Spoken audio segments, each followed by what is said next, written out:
Ереке, сақал қойып Сақал.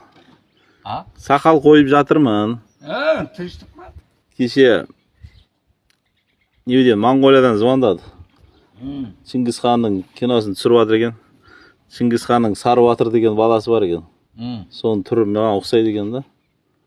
Алдыңғы өмірде. Ролында ойнайсың да. Енді соған шағырып жатыр, аға деді, азғантай сақал қойыңыз деді. Мынандай қойса болады екен, натуральный сақалға жетпейді екен. Иә. Соған енді сақал қойып жатырмын енді. Адамдар не то түсініп жатыр. Жоқ, не то. Кастингке барам да ертең мен. Чингис ханның Путь самурай деген киносы түсіріп жатыр екен. Қаяқта? Монғолияда. Не осы қанша? Гонорар. Гонорар енді нормально енді. Процент екен ғой. Кинодан түскен процент. Сары Батыр деген баласы болған екен Чингис ханның. Анау подпискаға түскен дейді, Иә, подписка, просмотр ғой. Наибат етпейді ма? Жоқ. Енді алдынан жаңағындай самолет, гостиница, жаңағындай жеп ішу, питание бәрінің қаражаттарын шығарған.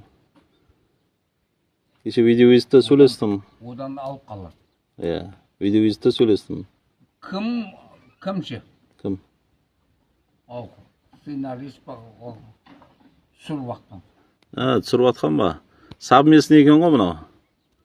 Осындай жаңа Қырғызстаннан бар екен, жан-жақтан осындай ұқсайтын специальный чат GPT-дан іздеген екен да.